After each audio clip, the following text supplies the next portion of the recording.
Yo, what is up, you guys? Hope y'all been partying like every day is your birthday, man, because we got another one for y'all today.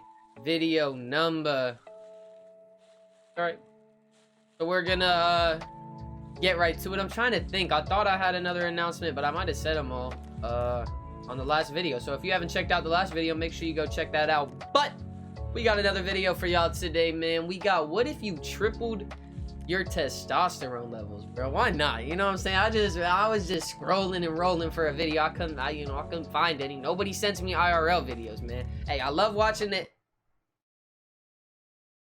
What the but hey, y'all, I don't know why that happens every time I do something, bro, but yeah, what if you tripled your testosterone level? I don't even know what this means, but hey, I'ma just say it off rip. Hey, yo, you dumb bitch. Did you tell them about the thing already? No, but I'm about to. Damn, why you always be interrupting me, bro? Just let me do it. Well, maybe if your IQ wasn't so goddamn low and you would stop forgetting all the time, I wouldn't have to remind you. Like I was saying, viewer discretion is advised, of course, on this video, man. We got talking about testosterone and stuff, so I don't know what's about to be in this video. We might not even be able to watch this video ourselves, but without further ado, we gonna get right to it. Make sure you join the fam. In 2007, Canadian wrestler Chris Benoit was supposed to get his third world heavyweight title. The decisive battle was scheduled for the 24th of June, but it wasn't to be.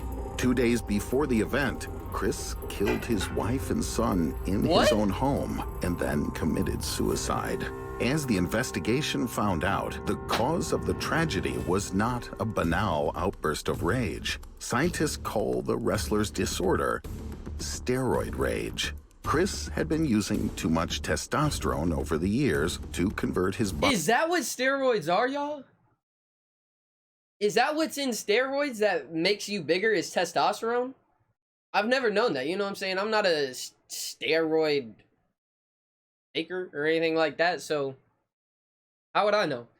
But let me know if that's right or not. Is it testosterone that's in steroids? I never knew that. Don't be doing steroids, though, y'all. It's not good for you. Don't be doing that. Body mass into muscle faster. In the world of wrestling, this was considered commonplace. In the end, the abuse of steroids led to Chris's recklessness and brought death to his family and himself. But testosterone is already in our bodies. Can a person with an abnormal level of this hormone pose a danger to others? And on the contrary, what happens if its levels become too low? Now, we're going to talk not only about testosterone, but also about other hormones and neurotransmitters that radically change the work of the body and can make you a... God dang, bro. Oh my God. I'm about to be doing science class. Let me get a drink real quick, bro. I'm gonna have to focus on this shit. They talking about, I see atoms and, you know, molecule formulas and all that kind of bullshit. You know what I'm saying? Let me just get a drink. This is about to be some anatomy and physiology type of stuff, man. Getting flashbacks. All right. 10 minutes, brain. Let's do this. Come on. Completely different person. Long-term steroid use negatively affected the psyche of Benoit. In addition, his brain looked like an old man's due to constant concussions received during fights. However, without testosterone, there would be no life on Earth. It is this hormone that's responsible for sexual desire, gives energy, and allows you to build up your muscles. Women also produce testosterone, but in much smaller amounts. If you thought that by increasing the amount of this hormone in an artificial manner, you'd be able to seduce all the girls around you, you are wrong. If you multiplied your amount of testosterone by 3 times, you would become irritable and may lose control of your emotions. Dang, that's wild, bro. Hey, man, y'all heard it here first. If y'all triple your testosterone, you are not gonna be a ladies' man. You're just gonna be hit by a lady's hand. It just is what it is, so y'all be careful. You would gain a lot of weight. And if you didn't exercise, you would become obese. Another danger is a lack of testosterone. If you use steroids for a long time, the body gets used to the artificial hormone. and stops producing it naturally. Men who have abruptly stopped taking steroids have shrunken genitals, breast growth, decreased attraction to women, muscle weakness, baldness, and constant stress. Testosterone is not the Bro, all I know is I don't know what exactly the pros are. I mean, you get to be bigger, but the pros does not seem like it be outweighing all of that. Men who have abruptly stopped taking steroids have shrunken genitals, breast growth, decreased attraction to women, muscle weakness, baldness, and constant stress. Bro, testosterone is not the only substance that affects our physiology and psyche. That's tough, It's bro. commonly believed that, for example, dopamine is a pleasure hormone, serotonin gives us happiness, and oxytocin gives us love. But this is a very stereotypical misconception. After all, these neurotransmitters are involved in a variety of different processes and radically change a person's consciousness. Imagine two elderly people. One of them can't hold a spoon in his trembling hands and moves around in a wheelchair. The second claims that he is Napoleon, and you won't convince him otherwise. The only cardinal difference between them is that the former has a dopamine deficiency, which led to Parkinson's disease, and the latter has an excess, which made him schizophrenic. Dopamine makes people act, especially if there's a So, dang, I didn't realize dopamine can do that. This really is science class, man, but I'm learning more in here than I did in science. What the fluff? What the fluff? Why can't all classes be like this? Reward for the action. Therefore, it's wrong to call it a pleasure hormone. Rather, it's a desire hormone.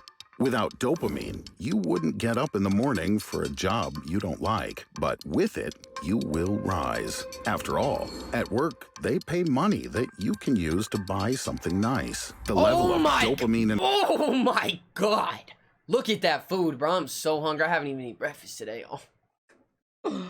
Hey, one thing, you know what I'm saying, that y'all are gonna learn about me? Man, eating is one of my favorite things to do. I damn near eat anything, bro. Look at how, I don't even know what this is. That looks gas, though. Them baked beans, them look gas. You know what I'm saying? I don't really know if I like mango, but I'm gonna smash that mango, and then that, I'm gonna just, bro.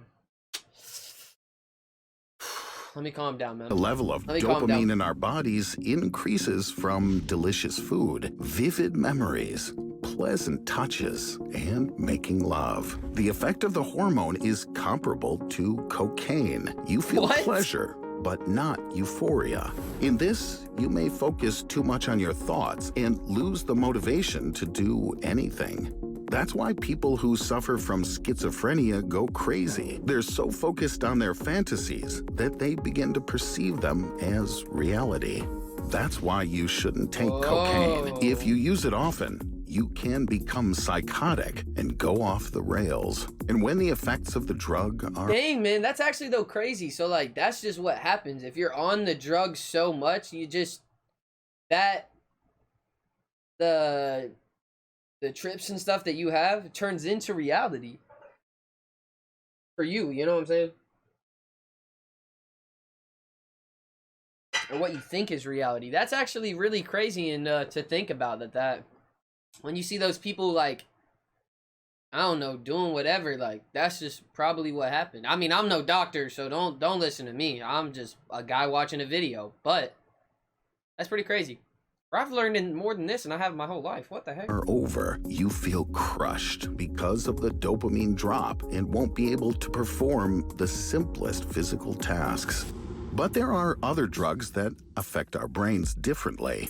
Take LSD, for example. Let's assume that you have 250 micrograms of this substance in your body. It's a warm summer morning. You get on your bike and drive down a familiar street, as the creator of the substance, Albert Hofmann, did on April 19th, 1943. You're flying through the city at a speed of 40 kilometers per hour. but it seems to you that you're actually crawling along the road at the speed of a turtle. The world around you becomes like an impressionist painting. Ripples appear on buildings. You begin to see clear geometric patterns in front of your eyes. At some point, a huge rabbit starts chasing you. You feel very anxious. This psychedelic effect is achieved Yeah, bro, I don't think that's how LSD works, bro. by serotonin. LSD interferes Let's with the tweak it, normal bruh. functioning of serotonin receptors in the brain, and the neurotransmitter itself begins activating the receptors in a chaotic manner. Therefore, complete chaos and hallucinations What are the created before the eyes. People who experience panic attacks, anxiety, and social phobia tend to suffer from a serotonin imbalance. It's still unknown whether a lack or excess of serotonin triggers anxiety. On the one hand, a strong excess of serotonin can lead to a coma. On the other hand, research from Columbia University and the New York Psychiatric Institute has shown that people who commit suicide, on average, have 20% fewer serotonin neurons than the average person. Man. In any case, we can thank serotonin for giving us normal sleep, a good appetite, and a good mood. But there's still someone to thank, your mother. More specifically, the oxytocin in her head. Thanks to this hormone, the mother doesn't eat her child immediately after birth, but protects and educates it. I hope Oxytocin causes a sense of trust and security and reduces the level of fear and anxiety. The more oxytocin your brain releases, the stronger your intuition.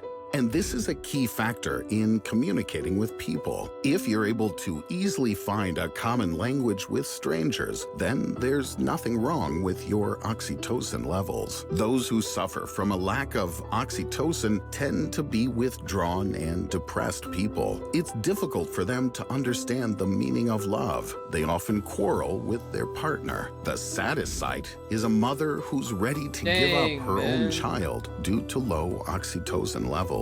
So the next time you get offended by your significant other over a minor detail, think about whether your oxytocin levels are okay. On the other hand, there are people who are prone to constant depression and try to increase it in every possible way. If you want to know the very bottom of the psychological state, welcome to the world of heavy drugs. Morphine, heroin, and codeine are the worst drugs on Earth. After all, they pull the opioid receptors in your brain. These same receptors are also affected by endorphins, another neurotransmitter in your nervous system. Endorphins create the body's natural defense mechanism. If you're in pain, endorphins relieve this pain. If you're under stress, endorphins normalize the functioning of the heart and lungs. Thanks to endorphins, the immune system is activated and damaged tissues heal faster. And endorphins activate the state of joy and euphoria when we reach a goal. I thought that was about to be sleep. I was like, let me get my Doforian or dopamine or something. Nature understands that being in constant euphoria, humanity would not survive. Therefore, endorphins are released when necessary. That's why it's so dangerous to take opiates that mimic the effect of endorphins. A person feels euphoric, no pain or panic. You're in complete bliss for a few minutes. In a few hours, the worst begins. When the effects of opiates end, all the pain that endorphins normally dampen is now unmuted by anything. The brain interprets every movement of a muscle or joint as a hell of a pain. Oh my gosh. You get hot and cold. Aspirin won't help. This condition can only be corrected by endorphins, but they won't be released into your blood soon. You have to go through the strongest withdrawal and go through the most hopeless depression in your life. Many people can't stand it and rush to take the next dose. This is how physiological Oh my gosh, y'all. Like, see, I knew, but you know what I'm saying? Like, I know, like, what all the drugs are that, like, I've heard of them before. But I don't really know the side effects and everything that they do. So this is actually really interesting to think about and learn. Man, why didn't they show these in class, bro? If they were showing stuff like this in class, I'd probably be Johnny Test out there, man. Call me Jimmy Neutron in the cut. But yeah, that's crazy to think about. That's what people have to go through. All that like pain, like damn near double, because they got nothing to have it go away and just suffer that. And that's why they take another one. It's interesting to me to at least think about, you know, how the mind works and it all comes together. Dependence is formed. The body stops activating opioid receptors on its own, and all that remains for the rest of your life is to take medications. We've talked a lot about drugs today. If you value your physical and psychological health, don't use them. Your brain knows exactly what hormone to release and at what point. By taking drugs, you destroy the system that's inherent in you by nature and risk going crazy ahead of time. If you think materialistically, your personality is your brain. The neural connections that you've formed throughout your life and the neurotransmitters that affect brain receptors and shape your mood, this all makes you an individual. Think about it the next time you want to show other people that you're different. After all, there are no two people in the world with identical brains. That's facts. Even That's twins facts. are different. Share your thoughts about this in the... Oh my gosh, bro. Oh. Jeez, dude. Oh, my brain couldn't handle all that. That was so much words and information, but we retained it, some of it, and we learned it. I just need a quick breather, man. Whew. But yeah. What did you guys think about that? I think that was a very, very interesting video, and I at least learned some good amount of stuff. But yeah, make sure you guys definitely are trying to and you are staying away from drugs and those bad things that can hurt your body, hurt your mind, and hurt who you guys are. You know, keep going at it and just be smart. Just be smart with what you do. Don't do anything stupid, and stay safe, y'all. I want to see you guys all grow old to be world changers, man. Like I said, hey, my dream in life is to live to be 80 or 90. That's my main goal, because you want to know why? If I'm not on this planet, I can't even achieve any other dream. So that's why my only really dream be living to 80 or 90, because I can't change nothing if I'm in the dirt. Make sure y'all remember that next time you go to do something stupid. Y'all be easy. Make sure you're staying smart, staying safe. And I want to see y'all change the world, man. Make sure y'all also like and subscribe. Join the fam. Be in that community of world changers. You know, goal number 2. Build a community with you. So slide on a while. Y'all have a good day and deuces, man.